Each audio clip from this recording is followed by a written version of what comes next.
చెరలో ఎవరైతే చెరలో ఉన్నారో, చెరసాలలో ఉన్నారో వారికి ఆత్మరూపంగానే ఈ ప్రభు అంట సువార్త అంటే దేవుని రక్షణని ప్రకటించడం. కానీ హల్లెలూయా. అంటే ఇది చాలా గొప్ప సంగతి. ఏంటంటే బయటకి ఏంటంటే మనము యేసుక్రీస్తు ప్రభు వారి మరణాన్ని చూస్తున్నాం, కానీ మరణించిన తర్వాత కూడా యేసయ్య ఖాళీగా లేడు. ఆయన చెరసాలలో ఉన్న వారికి, ఎవరైతే పాతాళంలో చిక్కుబడిన వారికి వెళ్ళి సువార్తని ప్రకటిస్తున్నాడు అనమాట. హల్లెలూయా. అందుకే ఆ నోవా కాలంలో కూడా ఏం చేశాడు అని అంటే, లోకం అంతా కూడా ఒకవైపు ఉంది, నోవా ఒక్కడు ఒకవైపు ఉన్నాడు. వారందరికీ 120 సంవత్సరాలు సువార్త చేసినా కానీ ఒక్కడు కూడా వాళ్ళ కుటుంబం తప్ప ఎవరు రాలేదు. అందుకే అక్కడ రాయబడింది ఏంటంటే 8 మంది మాత్రమే రక్షించబడ్డారని. కానీ ఇక్కడ ప్రభు మాత్రము 8 మందో 800 మందో 800 కోట్ల మందో కాదు, కానీ లోకమంతా రక్షించబడాలని ఆయన సిలువ యాగానికి వెళ్ళాడు అనమాట. హల్లెలూయా. అందుకు అక్కడ నోవా కూడా వెళ్ళి ప్రకటననే చేయాలి, ఆయన చేయాల్సింది ఏం లేదు. ఇక్కడ యోనా కూడా ఇలా నిలువ పట్టణానికి ప్రకటనే చేయాలి. కానీ మన ప్రభు అయితే ఆ సిలువ యాగంలో కూడా వెళ్ళాలన్నమాట. హల్లెలూయా. ఈయన అందరికీ దేవుని రాజ్యం గురించి చెప్పడమే కాదు, కానీ ఆయన శ్రమలు గుండా కూడా వెళ్ళాల్సి వచ్చింది. ఆయన ఎంత శ్రమని అనుభవించడం అంటే, ఇందాకైతే నోవా అక్కడ నశించిపోతారు అనేది ఆయన మనసులోనే లేదు కాబట్టి నిద్రపోతున్నాడు. కానీ మన ప్రభు అయితే రేపటి దినాన ఈ రాత్రి మొదలుకొని నేను సిలువ యాగంలోకి వెళ్ళాలని ఆయన బహుభారంగా ఇంకా ప్రార్థన చేస్తున్నాడు అనమాట. హల్లెలూయా. ఆయన అత్యధికంగా బలహీన సమయంలో కూడా ఆయన ప్రార్థనే చేస్తున్నాడు. మరి ఆయనతో పాటు ఉన్న శిష్యులు యోనాలాగే ఒక గడియ ప్రార్థించుకుని అంటే నిద్రపోతున్నారు అనమాట. కానీ ప్రభు అక్కడ యజమాని చెప్పినట్టు యోనాని ఓరి నిద్రపోతాను తిట్టలేదు. కానీ ప్రభు అన్న మాట ఏంటంటే, శరీరం ఎప్పుడు బలహీనమే కానీ ఆత్మ ఎప్పుడు సిద్ధమే చెప్పాడు అనమాట. హల్లెలూయా. మీరు ఎప్పుడు బలహీనంగా ఉన్నా కానీ మోకాలుండే ప్రార్థన చేయాల్సిన అవసరం లేదు. మెలుగుగా అంటే అలర్ట్కుండే కదా, నువ్వు ఎక్కడ ఏ స్థితిలో ఉన్నా కానీ నువ్వు ఆ ప్రభువుని ఆత్మలో కూడా నువ్వు ప్రార్థన చేయొచ్చు, తలంపులో కూడా నువ్వు ప్రార్థన చేయొచ్చు. ఎందుకనంటే నూతన నిబంధన అంటే శరీరం కాదు కానీ ఆత్మతో ప్రార్థన చేయడం అన్నమాట. హల్లెలూయా. అందుకే మనకి మోకాలు అరికాల ఏకాలు కాదు కానీ ఆత్మతో మనము ప్రార్థన చేయాలన్నమాట. హల్లెలూయా. అందుకే ఇక్కడ ప్రభు అయితే మరి ఆ స్ట్రెస్ అక్కడైతే ఆయన నిద్రపోతున్నాడు, ఆ నశించిపోయే వాళ్ళ గురించి శ్రద్ధ లేదు. కానీ ఇక్కడ ప్రభు అయితే లోకంలో ఆదాం మొదలుకొని అంత లోక పాపం అంతా కూడా ఆయన మీదకి ఒక భారంలాగా వస్తున్నది అనమాట. హల్లెలూయా. ఆ భారం ఆయన తట్టుకోవడము ఆయన వల్ల అవ్వట్లేదు కాబట్టి ఆయన ప్రార్థిస్తున్నాడు. ఎంత ప్రార్థించడంటే ఆయన చెమట రక్తంగా మారిపోయింది అనమాట. హల్లెలూయా. మనం ఎన్నోసార్లు ప్రార్థించినప్పుడు చెమట పట్టిపోతాం, కానీ ఆ చెమట రక్తంగా మారిపోయి అంత ప్రార్థన ప్రభు చేశాడు అనమాట. హల్లెలూయా. అంటే ఆయన ప్రార్థనలో కూడా ఆయన చెమట ద్వారా రక్తము చిందించి ఉన్నాడు అనమాట. హల్లెలూయా. మరి అందుకే ఆ ప్రభు ఎప్పుడు కూడా ఏ ఒక్క క్రైస్తవుడి ప్రార్థన నిరాకరణ అంటే ఆయన త్రోసివేసే దేవుడు కాదు. కానీ మీరు అనుకోవచ్చు, ఎంతకాలం ప్రార్థన చేసినా ఎప్పుడు ప్రార్థన చేసినా ఏం ఆన్సర్ అవ్వట్లేదని మీరు అనుకుంటున్నారేమో, కానీ మీరు ఊహించిన దానికన్నా ఆ ప్రార్థన దేవుడు గొప్పగా నెరవేర్చనే ఉన్నాడు అన్నమాట. గొప్పగా నెరవేర్చనే ఉన్నాడు. ఎందుకంటే నేను కాదు కానీ ఒక గొప్ప దైవజనుడు డిజైన్ దినకరణ్ గారు ఒక మాట చెప్పాడు. అది నేను అంటే ఆయన చెప్పిన మాట విన్నాను. ఏంటంటే ఆయన ఒక పరలోక దర్శనం వచ్చినప్పుడు అంట ఆయనంత సింహాసనంలో ఉన్న ఆ తండ్రిని చూసే అంత ఆ మహిమనే చూడడానికి కూడా అంటే ఆయనని కర్ణాగా చూస్తే మనమందరము అంటే ఇక్కడ నిల్చుంటాయి ఆయన సన్నిధి ముందు నిల్చుంటే మనందరము అంటే ఎవరు నిల్చున్నా కానీ పీసులు అయిపోతారేమో అన్నంత అనుభవం ఉందంట. అంటే చూడలేకపోతున్నారు, కానీ అక్కడ మహిమ ఉన్నది, సింహాసనం ఉన్నది. కానీ తర్వాత ఆయన తల తిప్పుకొని చూస్తే ఆ సింహాసనంకి ఒక వెలుగు లాంటి తేజస్సులు అన్ని చిన్నవి పెద్దవి సైజుల్లో ఆ తేజస్సు అంతా ఆ సింహాసనం వైపు వెళ్తున్నాయంట. అప్పుడు ఇవన్నీ ఏంటని ఆయన ఆలోచిస్తే ఆయన ఒక స్వరం చెప్తున్నదంట, అవన్నీ భూమి మీద ఉన్న భక్తుల ప్రార్థనలు అని చెప్పారన్నమాట. హల్లెలూయా. అవన్నీ భూమి మీద భక్తుల ప్రార్థనలు. మరి ఇంకో మాట కూడా ప్రకటన గ్రంథం 5:8 ఏమన్నా అంటుందంటే మన ప్రార్థనలు కూడా ఒక ఫ్రాగ్రెన్స్ లాగా ఆయన దగ్గరికి వెళ్తున్నాయంట. ఒక ఫ్రాగ్రెన్స్ లాగా వెళ్తున్నాయని చెప్పబడింది అన్నమాట. హల్లెలూయా. అయితే అదే మొదటి పేతురు 4:6 ఒకసారి చదువుదామండి. అదే పేతురు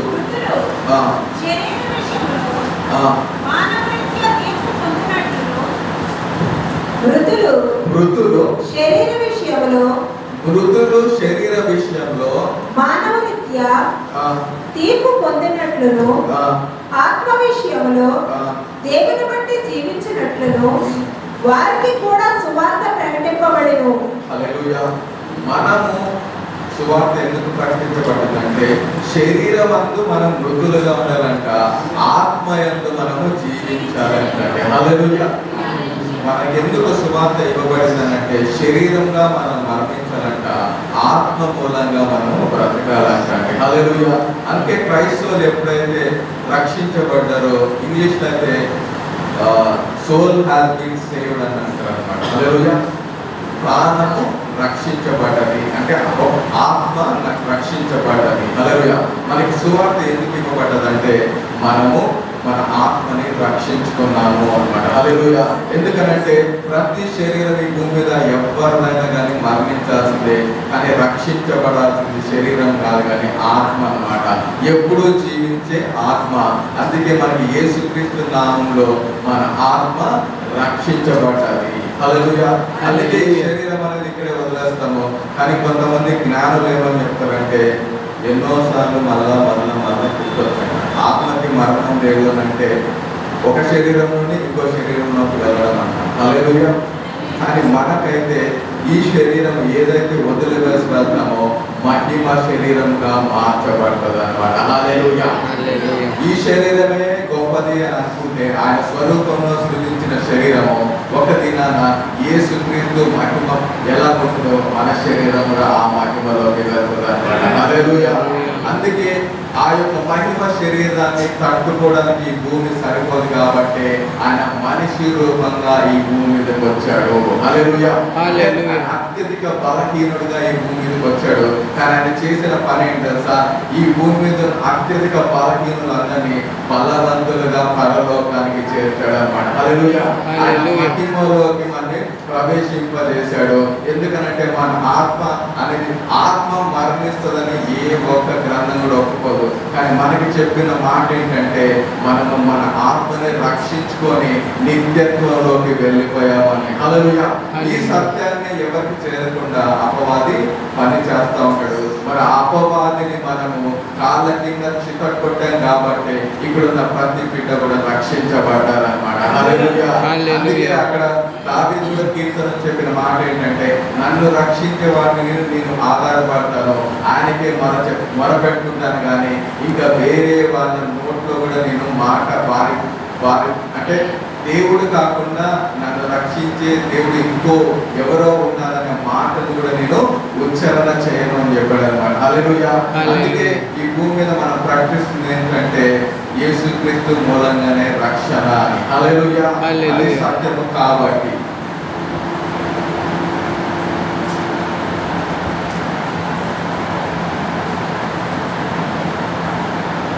ఇంకో మాట కూడా మనం చూద్దామంటే యోహాను సువార్త 5:25.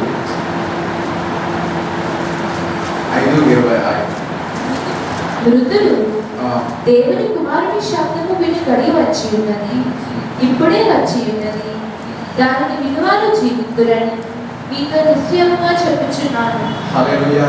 ఇది చాలా చాలా గొప్ప దేవుని వాక్యమై ఉన్నదండి. హల్లెలూయా. ఇక్కడ యోనాకి వెళ్ళి దేవుని విషయాలు ప్రకటన చేయమని చెప్పాడు, అంతేనా కదా? యోనా వెళ్ళి ఒక ప్రాంతానికి వెళ్ళి ప్రకటన చేయాలి, అంతేనా? అంటే అక్కడ ఉన్న మరణించున్నారా, జీవించున్నారా, బ్రతుకున్నారా, చనిపోయిన వాళ్ళ?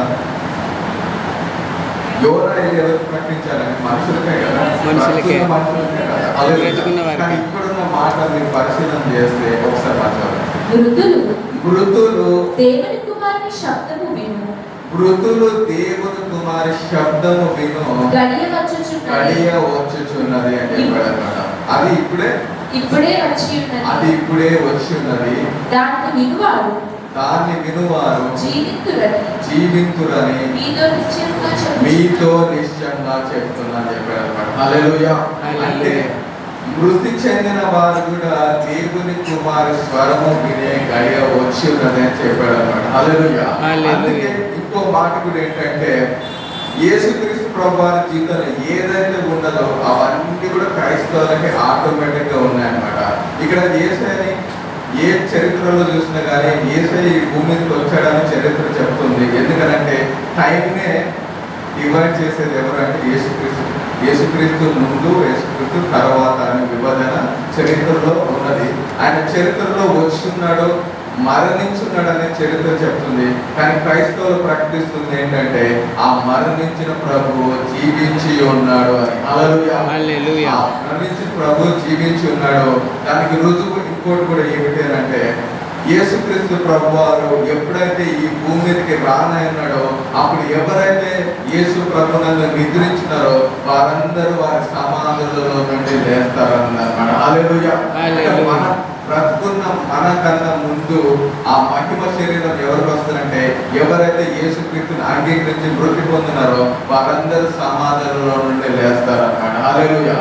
తర్వాత మనము మధ్య ఆకాశంకి వెళ్తాము. అంటే ప్రభు ఇక్కడ చెప్పాలనుకుంటుంది ఏంటంటే, ఆయన మరణించి ఎలాగ లేచి ఉన్నాడో ఆయన ఎంతో మరణించిన వారు కూడా ఒక దినాన లేస్తారు అని. హల్లెలూయా. మన నిరీక్షణ, మన విశ్వాసం అనేది ఈ భూమిలోనే ఏ వ్యక్తి కూడా అంగీకరించేది కాదు. కాబట్టి ఆ ప్రభు జీవిస్తున్నాడానికి సాక్ష్యం ఎవరు అనంటే నువ్వు నేనై ఉన్నావు అన్నమాట. హల్లెలూయా. మరణించిన ప్రభు జీవించి ఉన్నాడు అనే సాక్ష్యము ఎవరి మూలంగా వెళ్తుందంటే నీ మూలంగా, నా మూలంగా, రక్షించిన వారి మూలంగా వెళ్తుంది అన్నమాట. హల్లెలూయా.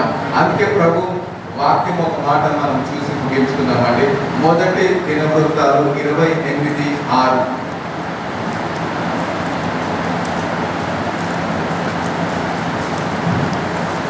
మొదటి దినవృత్తాలు 28. నీ కుమారుడైన సొలొమోనును నాకు కుమారుడిగా ఏర్పరచుకొని ఉన్నారు.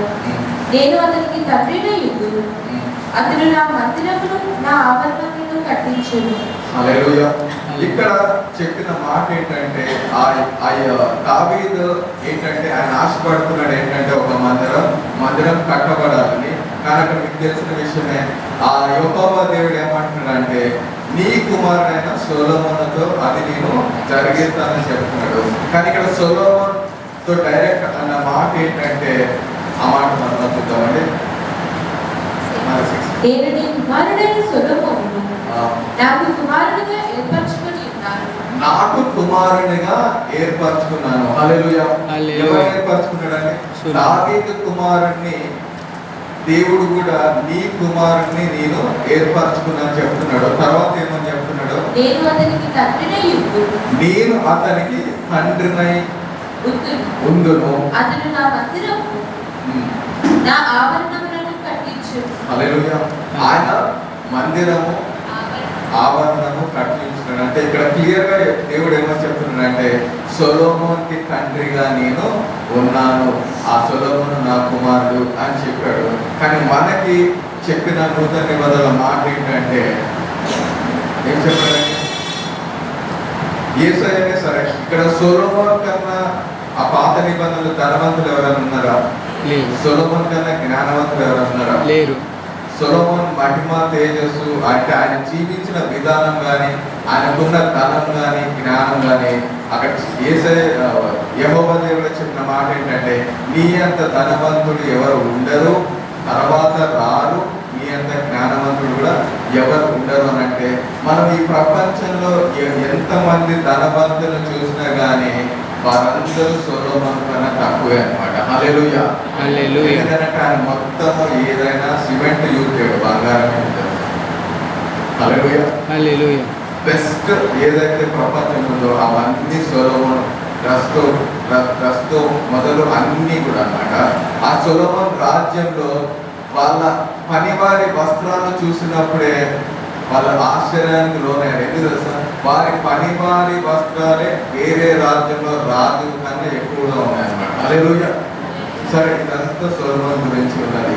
కానీ యేసుక్రీస్తు ప్రభు ఆ ఇతరులు ఏమంటారంటే, ఇది తెలుసు కదా, మతంలో అంటే కొంతమంది ఉంటారు అన్నమాట, వాళ్ళకి ఎక్కువ ఎవిడెన్స్ కావాలి. హల్లెలూయా. ఇక్కడ ఇస్రాయేల్ కూడా యేసుక్రీస్తు ప్రభుని అడుగుతున్న మాట ఏంటంటే, నువ్వు మా అబ్రహాం కన్నా ఎక్కువనా, మా దావీదు కన్నా ఎక్కువ, అవన్నీ మాట్లాడుతూ మా సొలొమోను కన్నా ఎక్కువ నువ్వు ఈ విషయంలో ఎక్కువ అంటే, యేసుక్రీస్తు ప్రభువారు ఏమన్నారంటే, నేను సొలొమోను కన్నా ఎక్కువ అని చెప్పాడు అన్నమాట. హల్లెలూయా. ఆ సొలొమోను కన్నా ఎక్కువ అంటే యేసుక్రీస్తు ప్రభుని కలిగిన నీవు సొలొమోను కన్నా ఎక్కువ కాదా? హల్లెలూయా.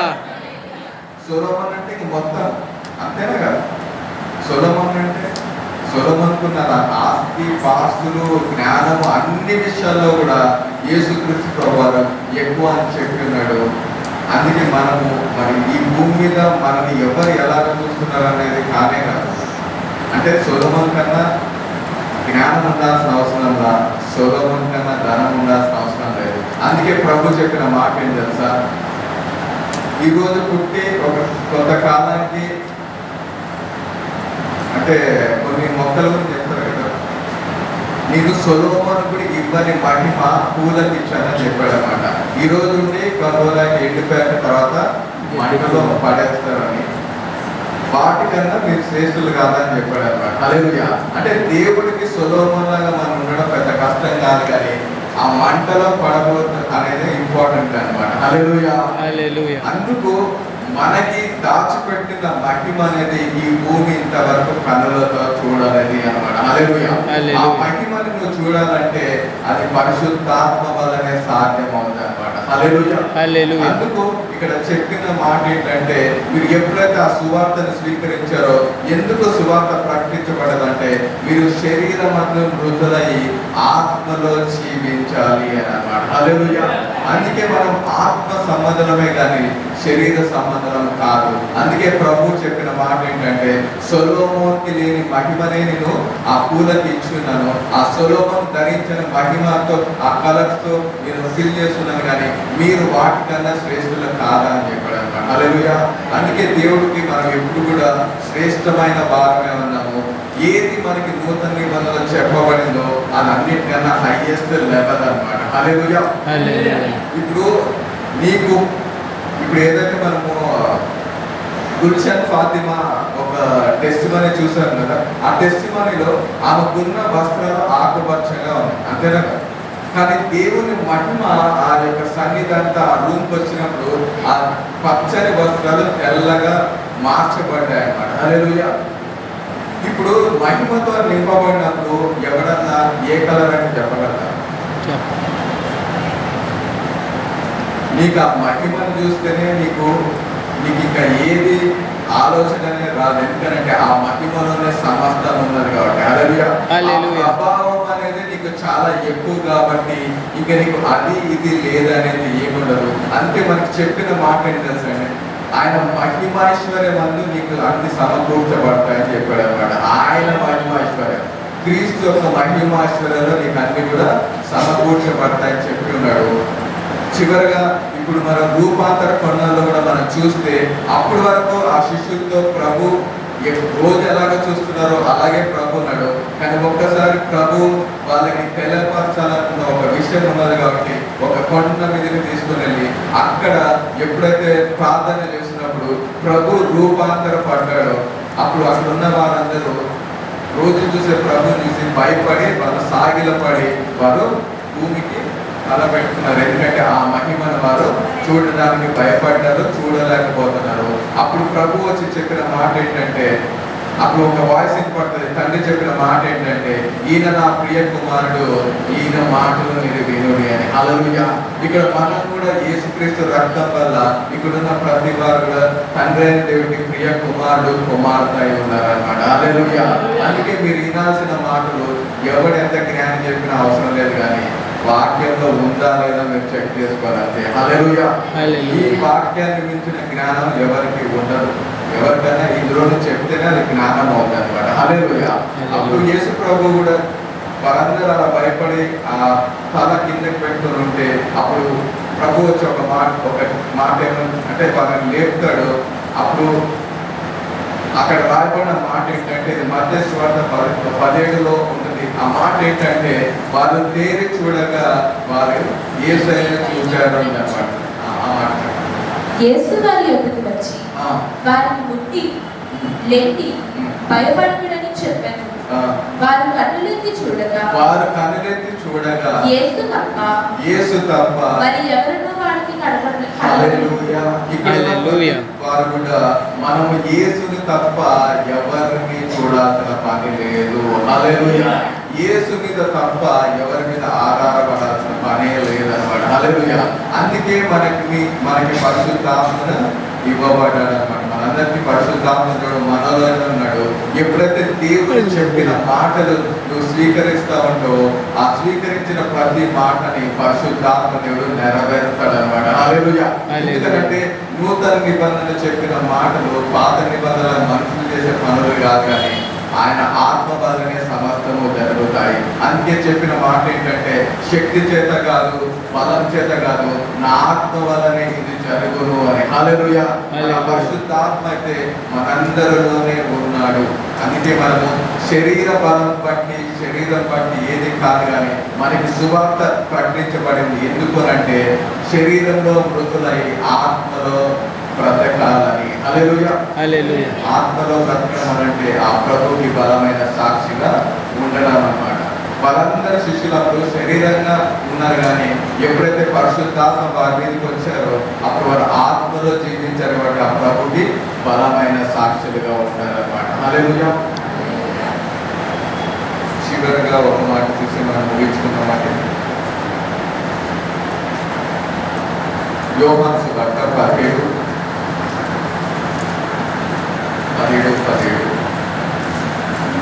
సత్యమందు వారిని ప్రతిష్ఠ చేయము, నీ వాక్యమే సత్యము.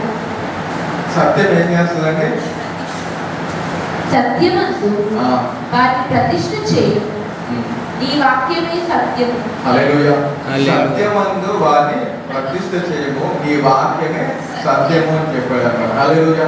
మరి యోనా కూడా చెప్పిన మాట ఏంటంటే, ఆయన వెళ్ళి ఆ నినివే పట్టణంలో పలికాల్సిన మాటలు సత్యవంతమైనవి, మిగతావన్నీ దేవుడే చూసుకుంటాడు అనమాట. మనని కూడా సత్యమందు మనని ప్రతిష్ఠించాడు. ఆ సత్యమే దేవుని వాక్యమై ఉన్నదన్నమాట. హల్లెలూయా. అందుకే భూమి ఆకాశం గతించిన తన మాటలు నెరవేరడం మానవని లేఖనం సెలవిస్తున్నది. మరి దేవుడు ఈ యొక్క మాట మనం ఇక్కడున్న ప్రతి బిడ్డ జీవితంలో నెరవేర్చి సమస్త మహిమ మన రక్షకుడైన యేసుక్రీస్తుకే కలుగును గాక, తండ్రికి మహిమ కలుగును గాక.